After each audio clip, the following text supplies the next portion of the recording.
Fataha membuka, afala menutup,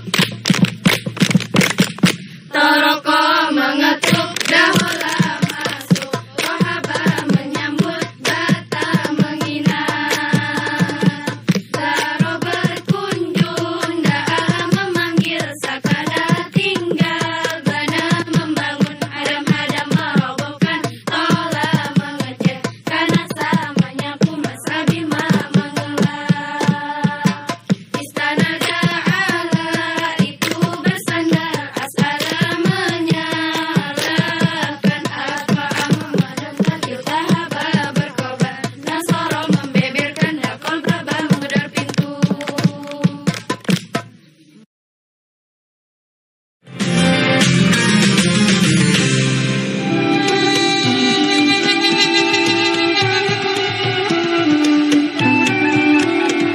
Keberadaan Pondok Pesantren Darul Ulum Nahdlatul Wathon di Kabupaten Konawe Selatan memberikan banyak manfaat bagi masyarakat sebagai pembentuk generasi penerus bangsa berdasarkan dengan akhlak mulia untuk membentuk santri teladan.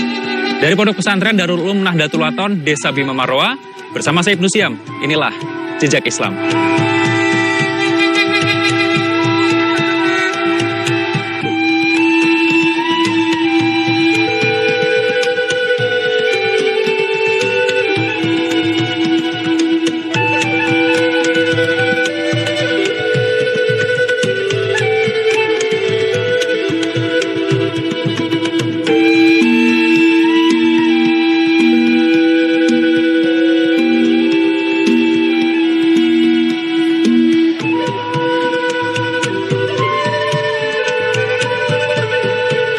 Pesantren adalah tempat mendidik generasi muda Muslim, tujuannya agar mereka tidak hanya alim, tetapi juga berakhlak karimah.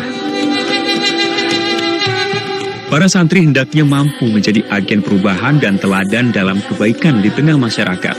Santri harus menjadi contoh dengan menjunjung tinggi nilai-nilai kebaikan, toleransi, dan persaudaraan.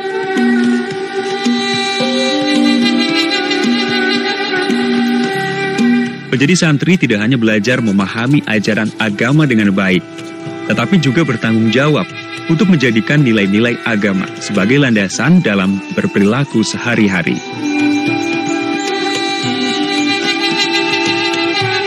Santri harus merasa bangga dengan kesantriannya.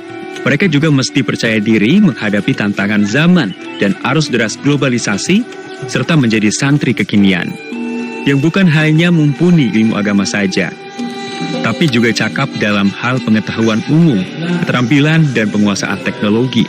Dan yang tidak kalah pentingnya, bahwasanya santri harus punya semangat untuk mandiri. Karena dengan bekal kemampuan diri yang semakin baik, peran santri akan sangat berarti bagi kemajuan Ibu Pertiwi. Bukan dari besar kecilnya peran yang bisa diberikan, tetapi bagaimana semua mengembangkan semangat untuk memberikan yang terbaik bagi bangsa.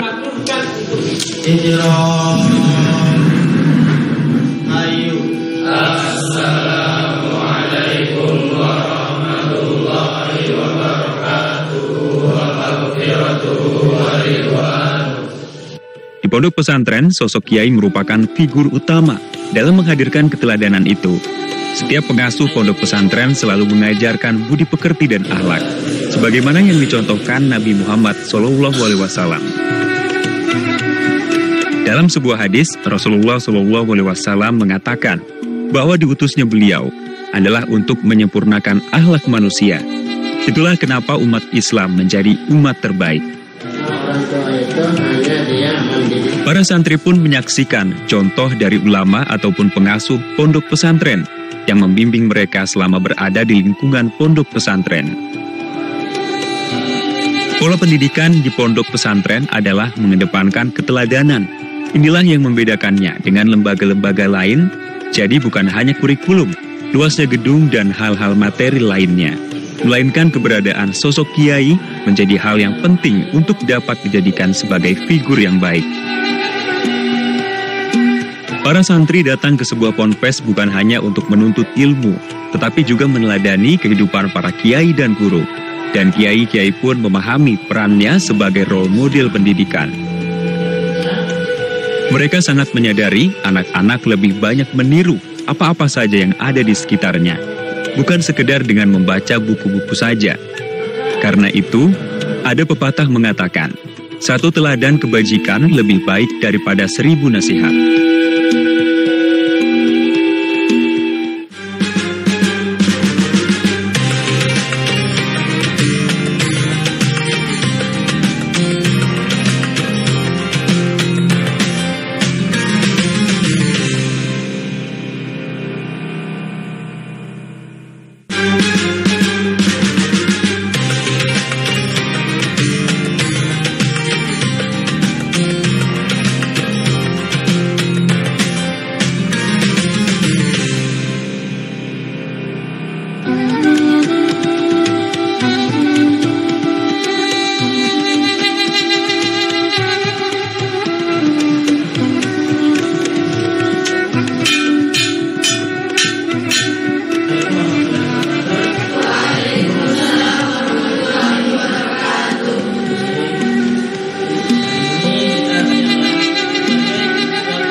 Pesantren Darul Ulum Nahdlatul Wathon adalah pondok pesantren yang bukan hanya melahirkan kader atau generasi yang mutafaqquh fiddin, tapi target yang diharapkan oleh pendiri, oleh para dewan asatis pembina adalah kelak ketika mereka lulus dari pondok pesantren ini bisa memberikan kontribusi yang real di tengah-tengah masyarakat dalam segala lini maupun level kebutuhan perkhidmatan di tengah-tengah masyarakat. Selama kurun waktu 28 tahun, pondok pesantren Darul Ulum Nahdlatul Wathon sudah banyak melahirkan kader-kader yang punya potensi dan sekaligus menjadi orang-orang yang sukses di tengah-tengah masyarakat. Ada yang di instansi pemerintah sebagai ASN, ada yang pebisnis dan lain sebagainya. Lebih spesifik lagi, banyak yang bisa dipakai tenaga dan perkhidmatan mereka di tengah-tengah masyarakat sebagai imam, sebagai guru ngaji dan lain sebagainya. Sejak mulai dirintis, animo masyarakat sangat luar biasa karena memang di desa kita ini sangat membutuhkan sebuah lembaga yang menjadi basic training pengkaderan dari generasi umat di masa-masa yang akan datang. Support dari tokoh-tokoh agama, tokoh masyarakat sangat luar biasa dari tahap awal pendirian, perintisan sampai hari ini, sehingga ini menjadi salah satu penunjang yang bisa menghadirkan pondok pesantren Darul Ulum Nahdlatul Wathon eksis sampai hari ini.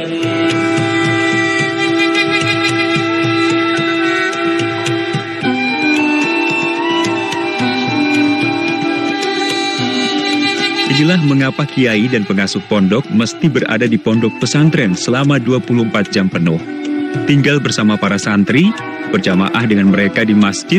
Dengan begitu, santri-santri dapat menyaksikan sendiri keteladanan sang kiai dan pondok pesantren hadir untuk menghindari munculnya generasi yang kehilangan keteladanan. Namun, mesti diingat bahwa pondok pesantren bukanlah tukang sulap. Tidak selalunya bahwa mereka yang masuk pesantren bisa baik. Terkadang ada juga mungkin beberapa santri yang memerlukan usaha ekstra untuk dapat membentuk karakternya sesuai cita-cita pondok pesantren. Maka yang harus diubah adalah akhlaknya terlebih dahulu. Diperjelas dahulu, santri mau mencari apa di pesantren, dan setelahnya mau kemana. Itulah sepenggal pernyataan yang selalu dinyatakan ketika orang tua mau memasukkan anaknya ke pondok pesantren. Kesadaran itulah yang mestinya coba dibangun setiap saat. Hal tersebut bertujuan agar para santri memiliki keterampilan berinteraksi dengan Allah Subhanahu wa Ta'ala, seperti mengajarkannya sholat yang baik, wudhu yang benar, dan mengajarkan ibadah-ibadah lainnya, sehingga mereka dapat tahu akan keberadaannya di muka bumi sebagai makhluk Allah Subhanahu wa Ta'ala. Pondok pesantren tentu karena pondok pesantren ini adalah lembaga pendidikan tertua di Indonesia dan juga kiprahnya dan kontribusinya di tengah-tengah masyarakat, bahkan di dalam berbangsa dan bernegara itu sangat luar biasa. output yang lahir dari pondok pesantren adalah tentu karena punya kemapaman di dalam ilmu pengetahuan agama, sekaligus juga punya dedikasi moral yang sangat tinggi.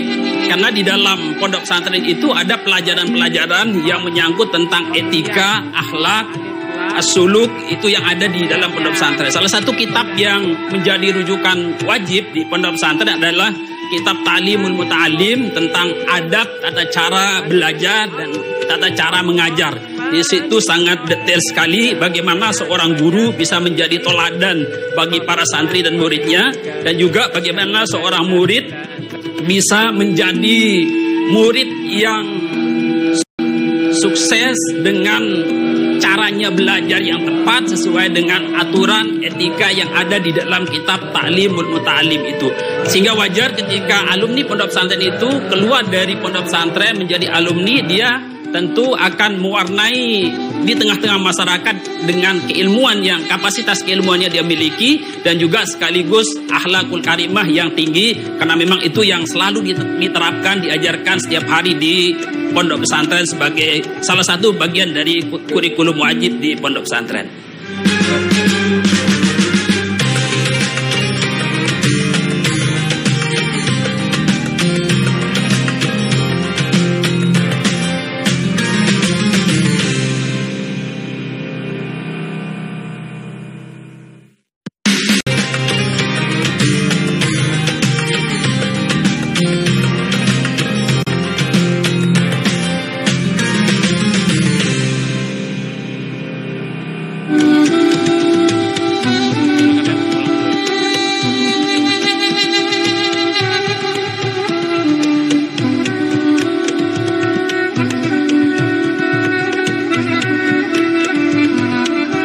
Kemandirian dan kesederhanaan merupakan salah satu ciri khas dari seorang santri. Tidak tinggi hati ataupun sombong, meskipun berasal dari keluarga yang berada. Fasilitas pondok pesantren yang terbatas memberikan dan juga mengajarkan, membentuk karakter, kesederhanaan, dan juga sifat dari santri tersebut. Sederhana dan mandiri bukan berarti tidak mampu, namun lebih menunjukkan perilaku peduli terhadap sesama. Perilaku yang paham dan mengerti bahwa dunia hanya sementara.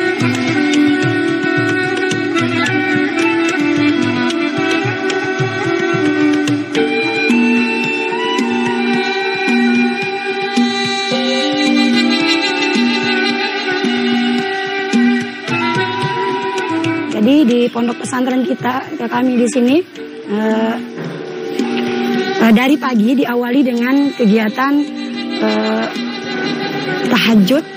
Kemudian kegiatan pagi pada subuh dengan mengkaji kitab. Kemudian setelah santri melaksanakan aktivitas pagi untuk menyiapkan diri ke madrasah, yaitu untuk mengikuti pendidikan formal yang diawali dengan apel pagi. Kemudian kegiatan pendidikan formal kami tetap menggabungkannya di dalamnya kurikulum itu dengan kurikulum pondok pesantren, diantaranya diawali dengan tahsin Al-Quran. Kemudian pembelajaran formal berlangsung sampai jam 2. Kemudian setelah jam 2 santri pulang dan istirahat sampai sekitar waktu asar. Dan setelah waktu asar kegiatan pondok pesantren dilanjutkan dengan untuk hari Senin sampai hari Kamis, yaitu mengkaji kitab kuning. Kitab kuning, kemudian begitu juga dengan ba'da maghrib. Jadi kami bagi beberapa waktu di dalam di pondok pesantren ini, jadi ba'da asar, ba'da maghrib, ba'da isya, dan qabla subuh dan ba'da subuh. Jadi itu adalah yang dipusatkan pada pendidikan kitab kuning. Nah, sementara di hari Jumat dan hari Sabtu serta hari Ahad, situ dilaksanakan pengembangan diri dari life skill dari para santri, di mana dilaksanakan beberapa kegiatan ekstrakurikuler seperti pramuka yang alhamdulillah pondok pesantren kami sudah beberapa kali mewakili Sulawesi Tenggara untuk mengikuti perkemahan santri tingkat nasional. Itu untuk perkemahan untuk santri pramuka santri. Kemudian juga kami menegakkan pengembangan diri seperti latihan-latihan bilingual, yaitu berbahasa, ya, berbahasa asing. Di sini kami menerapkan bahasa asing yaitu bahasa Arab dan bahasa Inggris yang kami wujudkan lewat latihan-latihan ceramah bahasa Arab, bahasa Inggris, dan pembuatan video-video muhadasah untuk bahasa Arab dan video-video composition untuk bahasa Inggris. Ini menjadi tugas-tugas santri untuk melaksanakannya. Kemudian juga untuk mengembangkan estetika atau seni dari santri, alhamdulillah kami juga ada grup seni, yaitu untuk santri banin atau putra, yaitu grup hadroh, ya, salawatan. Alhamdulillah sudah banyak perannya di masyarakat untuk memberikan andilnya. Ya, kemudian untuk santri putri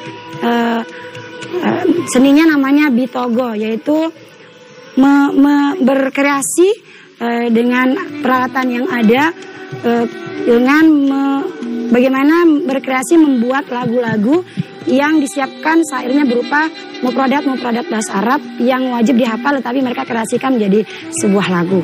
Itu contoh-contoh dari beberapa kegiatan dari santri. Dan alhamdulillah di pondok kami juga sudah dilengkapi dengan laboratorium komputer, dengan lapangan olahraga, sehingga setiap hari Jumat dan Sabtu tersebut kita manfaatkan untuk kegiatan santri.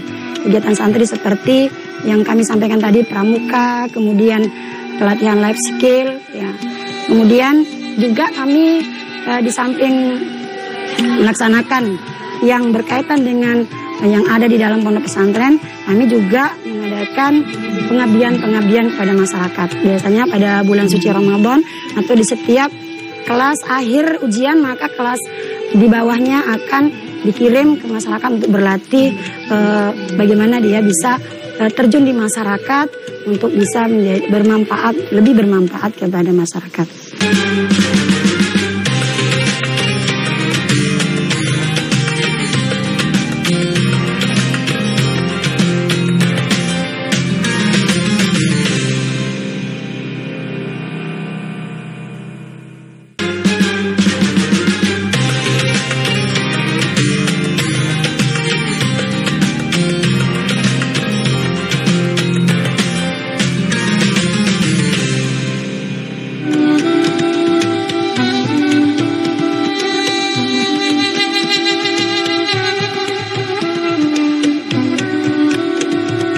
Jadi di pondok kita ini mempunyai ciri khas, yaitu pembelajaran kitab kuning. Yaitu di mana kitab kuning itu adalah khazanah keilmuan, ya, keilmuan dari para ulama salafus saleh, ulama terdahulu, yang mana metode yang diterapkan di pondok pesantren kami adalah menggabungkan antara beberapa metode. Metode yang sudah sangat familiar di dunia pondok yaitu ada namanya slogan, ada namanya mendongan, itu kami juga gunakan. Di mana kalau slogan itu santri yang lebih aktif untuk berkelompok dipimpin oleh satu dewan pembina atau dewan asatis atau ustazah untuk belajar mengkaji kitab. Misalnya mereka diwajibkan membaca, harus bisa membaca kitab gundul tersebut, kemudian ditanya apa kedudukannya, sehingga kenapa baris begitu, kenapa baris begini, itu slogan. Kemudian ada juga bendongan yang dimana pengajian umum, dimana biasanya dipimpin oleh pimpinan pondok dan dewan asatis wal ustazah secara umum lebih besar dalam jumlah yang lebih besar. Kemudian juga kami menerapkan metode hafalan, yaitu kitab-kitab yang matan istilahnya, itu kami wajibkan untuk santri menghafal, karena dengan menghafal matan itu menjadi modal mereka untuk memahami kaedah-kaedah bahasa Arab yang akan mereka gunakan untuk bisa membaca kitab yang tidak berbaris tersebut atau kitab kuning tersebut. Alhamdulillah karena ini pondok pesantren sudah berusia 27 tahun, alhamdulillah alumninya sudah bisa memberikan banyak andil di masyarakat. Kemudian seperti yang kami sampaikan tadi, untuk membuat karakter mereka bagaimana setelah dia terjun di masyarakat nanti bisa menjadi teladan, yaitu pembiasaan-pembiasaan seperti tadi. Pembiasaan bagaimana dia bisa yang kecil menghormati yang besar mengayomi yang kecil, dan bagaimana menghadapi orang yang lebih tua, apalagi seperti guru dan orang tua.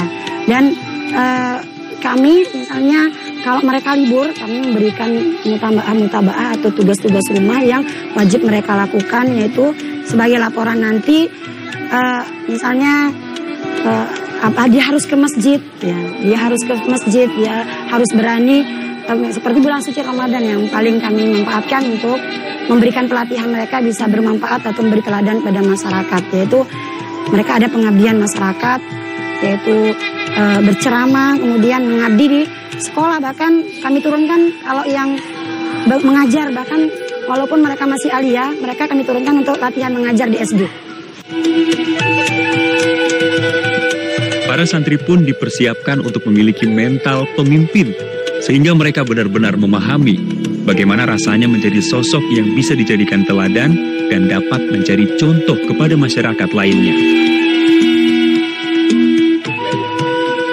Salah satu harapan kami adalah sebagai pimpinan dan sekaligus mewakili Dewan Pembina adalah alumni Darul Ulum Nahdlatul Wathon ini setelah mereka belajar di pondok pesantren dengan mendalami nilai-nilai agama yang mendalam, kemudian memahami bagaimana adab, sopan santun, tata krama yang sudah diajarkan di dalam kitab di pondok pesantren, kemudian setelah mereka keluar nanti bisa diaplikasikan di tengah-tengah masyarakat. Minimal dia menjadi teladan di kalangan keluarganya, lebih luas lagi di tengah-tengah masyarakat secara umum, dan lebih luas lagi kepada seluruh bangsa dan negara kita ini bisa menjadi teladan karena warna dari akhlak budi pekerti yang dimiliki oleh output atau alumni dari pondok pesantren Darul Ulum Nahdlatul Wathon.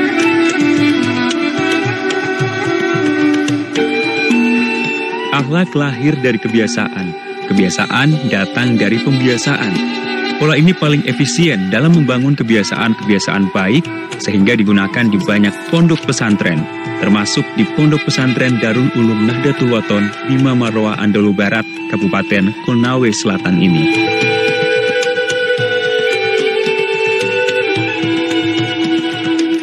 Selamat siang ya. Lihat. Berangkat dari kesederhanaan, pondok pesantren banyak melahirkan generasi penerus bangsa yang mampu bersaing di kehidupan sosial bermasyarakat. Jangan takut menjadi santri hanya karena belajar di pondok pesantren, karena sudah banyak teladan dari pemimpin bangsa ini yang berasal dari seorang santri. Demikian Jejak Islam edisi kali ini pemirsa, saya Ibnu Siam, sampai jumpa. Ya Rabbi salli